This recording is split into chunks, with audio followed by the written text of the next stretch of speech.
Hello, everyone. Thank you for attending the live webinar, Understanding the Potential Impact of the Gut Microbiome on SARS-CoV-2 Research. Today's speaker is Dr. Hee-Sun Shin, Product Manager in the Clinical Next Generation Sequencing Division at Thermo Fisher Scientific. During the webinar, if you have any questions, please use the chat box in the presentation window and we will answer as many questions as we can after the presentation. If we cannot get to them, we will follow up with you after the live event. Now I would like to introduce our speaker today, Dr. Hee-Sun Shin. Hee-Sun Shin focuses on developing and managing NGS-based products for human health research. Her most recent launch was the Ion AmpliSeq Microbiome Health Research Assay. This, along with the recent release of the Complete Ion Reporter Microbiome Analysis Solution, allows for an optimized microbiome study. Hee-Sun, you may now begin your presentation. Great, thank you for the introduction. It's great to be here today. In today's presentation, I would like to discuss the potential impact of the gut microbiome on SARS-CoV-2 research. And this is because emerging research shows that there may be an association between the clinical manifestation of SARS-CoV-2 infection and the gut microbiome. And it's been well documented that a reduction in the diversity of the gut microbiome, which is known as dysbiosis, is associated with a number of diseases, including respiratory infections. So one of the big questions surrounding SARS-CoV-2 infection is, why is there such a big disparity in the severity of the disease among individuals? And then the ultimate question is, how can we develop effective treatments and vaccines to help combat this disease?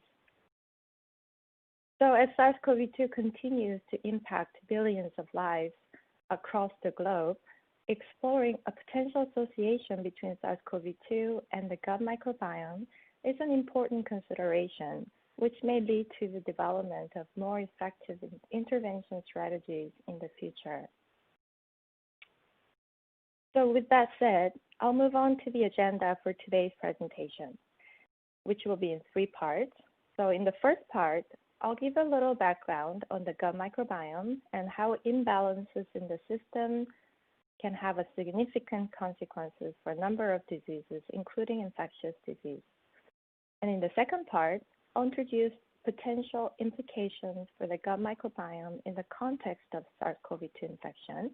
It's specifically related to gut microbiome and lung axis, gut and lung axis, and implications for disease severity and potential role in vaccine efficacy, as well as emerging avenues for the future research. Finally, I'll briefly introduce Ion AmpliSeq Microbiome Health Research Kit, which we feel can be a key resource to facilitate research into this emerging area of study. And after the presentation, as mentioned, we'll have a few minutes for me to answer any questions you may have. Okay. So let's begin with an introduction to the gut microbiome and its emerging impact on human health and disease. So a microbiome is a diverse collection of microbes that can be found naturally occurring in different locations of our body, such as the mouth, the skin, and the gut. And these microbiomes, especially those in the gut, play a major role in some human diseases. Interactions between the gut microbiome and the human host are complex and are also bidirectional. Microbes are provided with a protective habitat and nourishment from the host, and these microbes in turn are beneficial to the host by helping regulate various physiological functions, including dietary digestion, and also providing protective immunity against pathogens. The gut microbiome is also known to significantly regulate the development and functioning of the innate and adaptive immune systems. So there is this complex back and forth going on between the gut microbiome and the host immune homeostasis. So specifically, dysbiosis of the gut microbiome is associated with various immune-related diseases, such as diabetes and autoimmune diseases, as well as gastrointestinal disorders, such as IBD and IBS. Additionally, the gut microbiome can impact how well people with cancer respond to treatments such as anti-PD-L1 immunotherapy, and this has been shown in several cancer types, including melanoma, lung, and kidney cancer. More recently, it's been also documented that the gut microbiome has profound impact on the host response to infectious diseases, such as in respiratory infections like tuberculosis and pneumonia. So there is a growing need for understanding how the gut microbiome influences the immune system, and this knowledge then may help guide the development of therapeutic interventions for a growing number of important human health conditions, including infectious disease. So how is it that disruption to the diversity of the gut microbiome can lead to acute and chronic diseases? Well, it turns out that changes in the gut microbiome can have both local and systemic biological effects. So for example, some local effects that are well understood include metabolizing non-digestible nutrients, providing protection against gut infections, helping to maintain intestinal barrier functions, and also educating the immune system. However, it's being increasingly appreciated that in addition to local effects, the gut microbiome also has systemic effects through the production of anti-inflammatory metabolites, such as short-chain fatty acids, that are transported around the body, which are products of bacterial fermentation of non-digestible nutrients like fiber. In the case of dysbiosis, these important protective effects that are provided by the gut microbiome are compromised, and this contributes to the development of immune-related diseases. And another area of active investigation has been around cancer immunotherapy research, as I mentioned earlier. Recent evidence has demonstrated that dysbiosis associated with how well an individual with cancer will respond to immune checkpoint inhibitors. So in this situation, a healthy immune system is required for a person to have a good response to the treatment. And given that dysbiosis can negatively impact the immune system, it's not surprising that dysbiosis can impact how a person will respond to immunotherapy. So the current working hypothesis is that a diverse microbiome results in a diverse immune system that is better able to understand cancers or recognize cancers after immune checkpoint inhibition. A diverse microbiome and distinct microbial composition signatures are therefore potential biomarkers for how well a person is likely to respond to immunotherapy. So this gives us a sense of how the gut microbiome can have a significant impact on chronic diseases. But the gut microbiome also has a significant impact in infectious disease. So the traditional concept has been that an infection occurs in a linear progression. A pathogen enters the host. The pathogen evades the host defenses, colonizing the host, and resulting in the disease.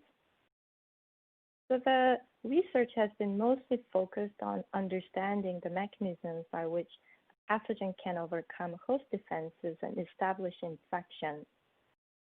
However, more recently, research has shifted focus to host-pathogen interactions and how the indigenous microbiome is an additional element that plays a critical role in determining susceptibility to pathogens and the outcome of the infection. So, for example, the microbiome plays a key role in colonization resistance as part of the mucosal immune system, which provides a physical and chemical barrier in the gut epithelium, is responsible for secretion of antimicrobial peptides and produces targeted antibodies. And short-chain fatty acids produced by certain bacteria can systematically alter the production of antimicrobial peptides and reduce the fitness of pathogens by inhibiting their growth.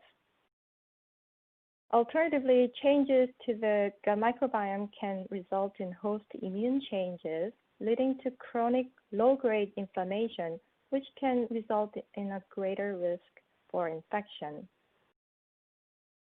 And this relationship between microbiome structure and altered immune response is exemplified in the lung, where enrichment of anaerobes such as Prevotella and Veillonella is associated with an elevated inflammatory state, leading to increased infection susceptibility.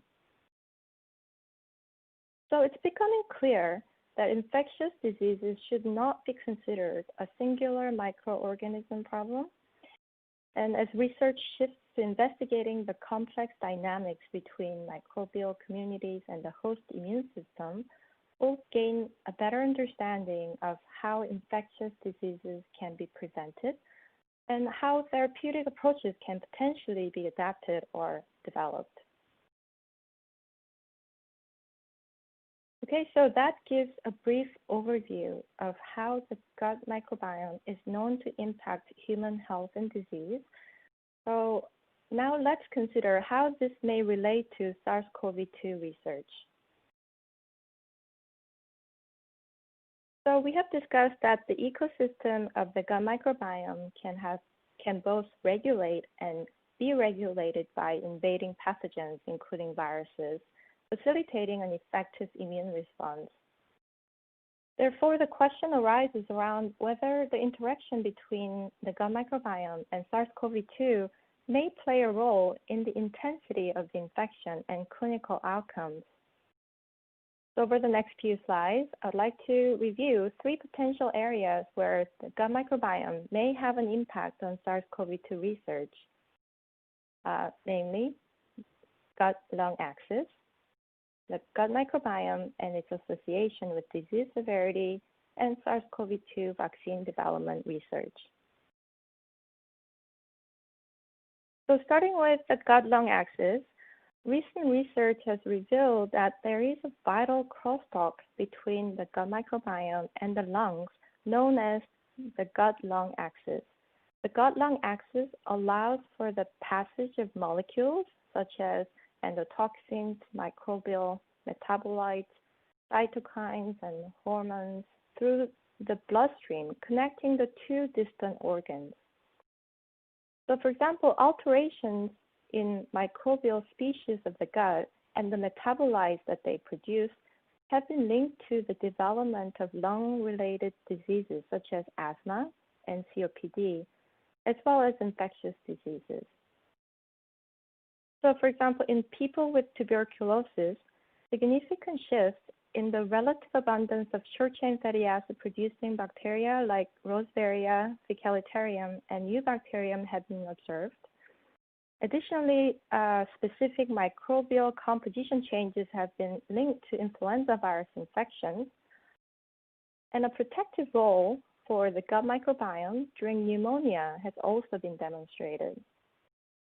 So taken together, these observations suggest that immune responses at distant mucosal sites can be regulated by gut microbiome, affecting outcomes in response to bacterial and viral infections in the lungs. And interestingly, the gut-lung axis is bidirectional, and the integrity of the gut microbiome could also be disturbed by SARS-CoV-2, causing gut dysbiosis in the host, as with other infectious diseases. So these observations point towards the possible involvement of the gut-lung axis for disease progression in people with SARS-CoV-2 infections. So with respect to the gut-lung axis, some potential connections can be drawn based on a number of characteristics of SARS-CoV-2 infections. So for example, SARS-CoV-2 primarily causes lung infection through binding of ACE2 receptors that are present on alveolar epithelial cells. And ACE2 receptors are reported to be expressed in intestinal epithelial cells in the gastrointestinal tract as well. And also, intestinal epithelial cells are known to harbor SARS coronavirus, which caused the major SARS infection in 2002 and 2003. And SARS-CoV-2 RNA has also been detected in the stool of some individuals with SARS-CoV-2 infection. Gastrointestinal symptoms, including diarrhea, are also frequently observed in these individuals. And recent research indicates that SARS-CoV-2 may also be spread by fecal-oral transmission. Also, the high SARS-CoV-2 mortality and morbidity is in the elderly and in those with underlying health problems such as diabetes. And these groups tend to have less diverse gut microbiome. So given these observations, further research into the GI tract in the context of SARS-CoV-2 infection progression should be considered to gain a better understanding of the complexities surrounding this disease. So now I'm going to discuss the potential relationship between the gut microbiome and the disease severity.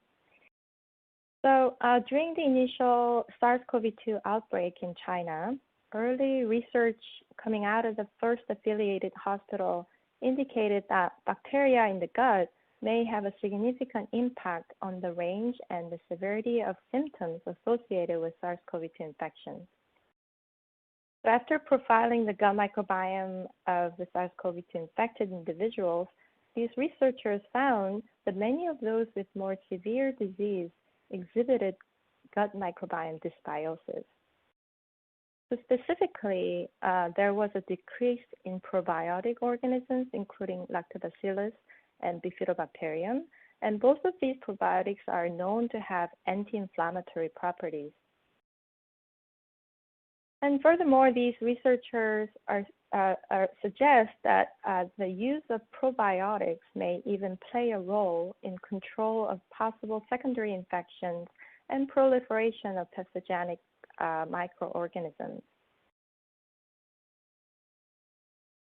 And additional evidence for link between the gut microbiome and SARS-CoV-2 comes from a study that reported over 60% of individuals with SARS-CoV-2 infection displayed gastrointestinal symptoms such as diarrhea, nausea, and vomiting. And this group of subjects also tended to have a more serious or critical form of the disease.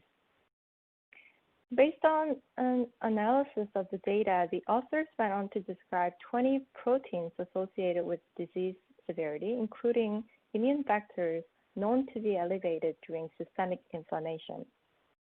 They then generated proteomic risk score, or PRS, based on these proteins. And using machine learning algorithms, they were able to correlate the PRS to the microbiome from study subjects' fecal samples, demonstrating an association between gut microbiome composition and disease severity. So taken together, these initial findings suggest a potential role for the gut microbiome in the pathogenesis of SARS-CoV-2 infection. Finally, I'd like to briefly discuss how the gut microbiome can potentially impact vaccine efficacy. The vaccine efficacy has a number of known confounding factors, such as pre-existing chronic infections, gut-associated pathologies, use of immunosuppressive therapies and antibiotic treatments, among others. And over the past decade, various studies have revealed that a number of these factors are influenced by the gut microbiome. So for instance, the diversity of the gut microbiome plays an important role in the production of adjuvants that play key functions in antibody production, and therefore the potential for vaccination success against infection. So together, these observations suggest that to understand how our immune systems respond to viral vaccines and to optimally modulate this response, we need to study not only the genetics of the host and the virus in relation to the vaccine, but also the relationship with the gut microbiome. And to look at this in a bit more detail, a recent research demonstrated how gut dysbiosis resulting from the use of antibiotics impacted the immune response to vaccines, using influenza as an example. So this study showed that a decrease in microbiome diversity could be observed up to 180 days after antibiotic treatment prior to vaccination, and this dysbiosis led to the upregulation of inflammation, impaired production of antibodies, and resulted in an overall dampening of the immune response. So essentially, what's been found is simple. You need to have healthy immune system to successfully produce antibodies to the vaccine, and so you're able to develop immunity against the virus. And again, the diverse and well-balanced microbiome promotes a healthy and diverse immune system.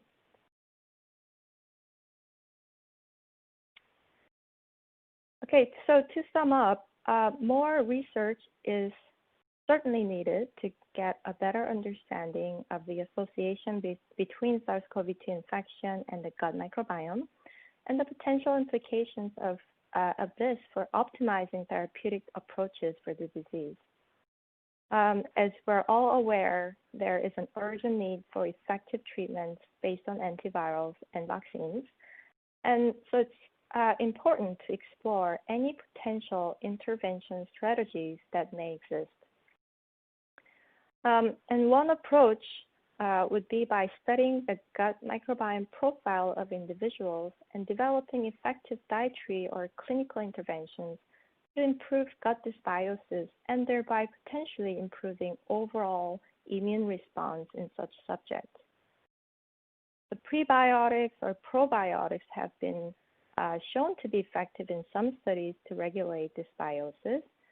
However, there remains insufficient evidence to support the blind use of conventional probiotics as a supplement. So until much more is known about the pathogenesis of SARS-CoV-2 and its association with the gut microbiome, scientists suggest that a more targeted therapeutic approach for modulation of the gut microbiome is likely needed. And finally, the role of the lung microbiome should also be investigated. Although technically more challenging to study, insights from such studies may well add a new dimension to the understanding of infectious diseases. So to conclude, in the fight against infections like coronavirus, a healthy gut microbiome is potentially a key factor in maintaining an optimal immune system, which is especially important given that both an overreactive and underreactive immune response can lead to adverse effects that could result in clinical complications.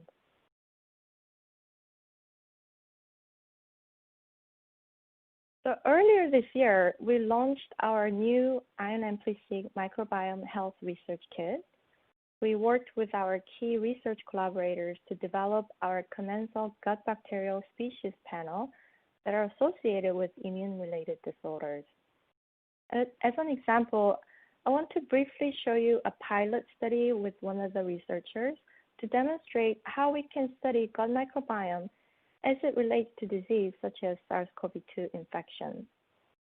So the data that I'm presenting here is from a researcher studying diabetes at a regional research institute that is affiliated with a local hospital so that they have access to samples from individuals with diabetes. So they aim to investigate the gut microbiome composition in subjects with different types of diabetes, as well as healthy controls to better understand the role of the gut microbiome in diabetes. So in this slide, I'm showing an example data of type 2 diabetes when the authors compared samples from healthy individuals to subjects with type 2 diabetes. They saw a clear trend of increased level of Bacteroides to Firmicutes ratio. And while these are from the small sample numbers, the result is consistent with what's been published in the literature. And at the species level, an increased level of Bacteroides vulgaris and decreased level of Faecalitarium praetoniti in subjects with type 2 diabetes were observed, which is again consistent with the literature. So finally, with high accuracy and reproducibility that this assay provides, researchers are planning to investigate the microbiome profile changes over a time course to study the impact of clinical or dietary interventions as well. So one of the key features of this assay is that it's a fully validated sample to answer workflow with an analysis solution also included. The ion reporter analysis solution for this assay provides visualization options for single and multi-sample analyses, including interactive full taxonomy classification plot, stacked bar plots for relative abundance, heat map and PCOA plots for unsupervised clustering analysis, and linked to QIIME2 software, it provides alpha and beta diversity plots and matrix. And another point that I want to mention here is that the solution uses up-to-date and most widely used reference databases such as Silva database. So this assay offers two panels, one comprehensive 16S panel using 8 of 9 hypervariable regions. And this allows the global microbiome composition analysis for overall picture of the microbiome. And the target species panel for highly specific species level identification of 73 key bacterial species known to be associated with those immune-related diseases. And I want to mention here that the target species panel contains a large number of the known bacterial species with an antiviral or immune modulating properties as listed on this slide. So this assay has great potential utility for studying the association between the gut microbiome, SARS-CoV-2, and our immune system. And we look forward to hearing more about the research in this area. Okay, so with that, I'll end my presentation. Thank you for listening. And now I'll be happy to take any questions you may have. Thank you very much, Hee-sun, for a very informative presentation. Let's go ahead and take a few questions from the audience. So your first question here says, can you elaborate a bit more about the significance of the fecal transmission route of SARS-CoV-2 that you mentioned? Yeah, sure. Thank you for the question.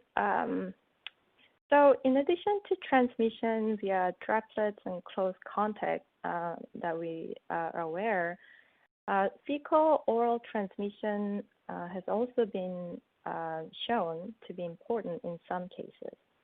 So gastrointestinal connection with SARS-CoV-2 infection that I've addressed in this presentation, and the fact that the virus has been detected from fecal samples all support the fecal oral route in the disease transmission. But the significance of this is still unclear, and so we need more research on this subject. But the possibility of the virus transmission via sewage, wastewater, or contaminated water, I guess, cannot be underestimated. Great, thank you. Okay, our next question says, you said that it is more challenging to investigate lung microbiome. Why is it more challenging? Yeah, a great question. So microbiomes at other sites other than the gut such as lungs, receive less attention. That's because of relatively a low microbiome biomass compared to gut microbiome, and also some technical difficulties.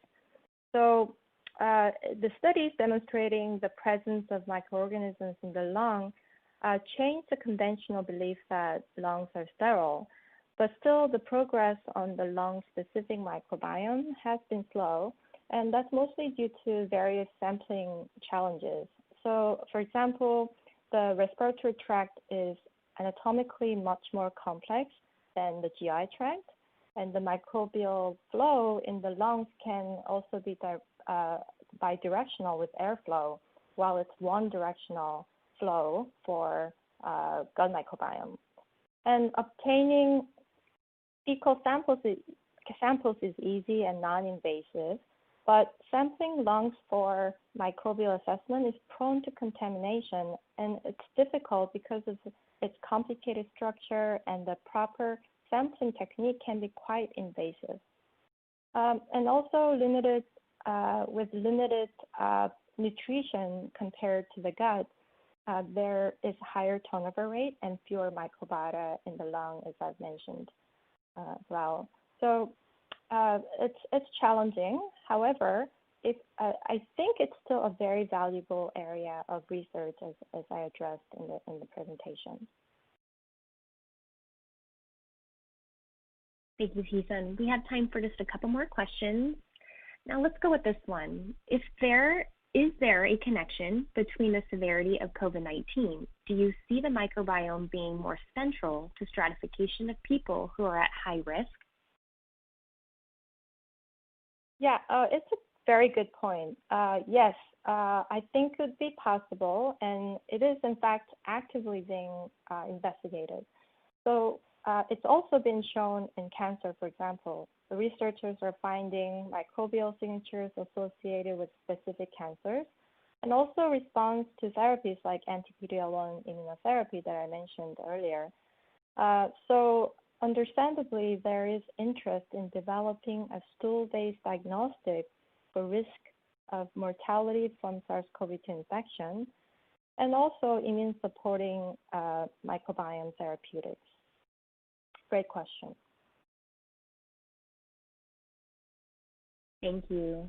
Okay, and let's go ahead and take this last question for today.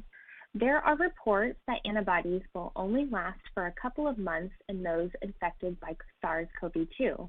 Is there any evidence that the gut microbiome may play a role here? Oh, that's also a great question. While I can't really comment on the specifics of this topic, we have been monitoring all the publications that pertains to the key areas of research. And yes, there have been recent studies or preprints suggesting that antibodies do peak and then decline after a couple of months. But clearly more work is needed to fully understand the longevity of the immune response to the virus, and also if or how the microbiome plays a role there. I'll also mention that there is still a wealth of information that is out there, and as a quick plug, you can always read more about the latest research on some official website, which is called Behind the Bench blog. Thank you again, Hee-sun. Do you have any final comments for our audience before we go today? Yeah, I just want to say thank you to everyone for attending this webinar on a very interesting topic. And I look forward to hearing more questions from you. Thank you. Thank you. And I'd also like to thank the audience for joining us today and for their interesting questions. Any questions we did not have time for today, and those submitted during the on-demand period, will be addressed by the speaker via the contact information you provided at the time of registration. We would like to thank Hee-sun for her time today and for her important research. We would also like to thank LabRoots and our sponsor, Thermo Fisher Scientific, for underwriting today's educational webcast. You can view this webinar on demand. LabRoots will alert you via email when it's available for replay. That's all for now. Until next time, goodbye.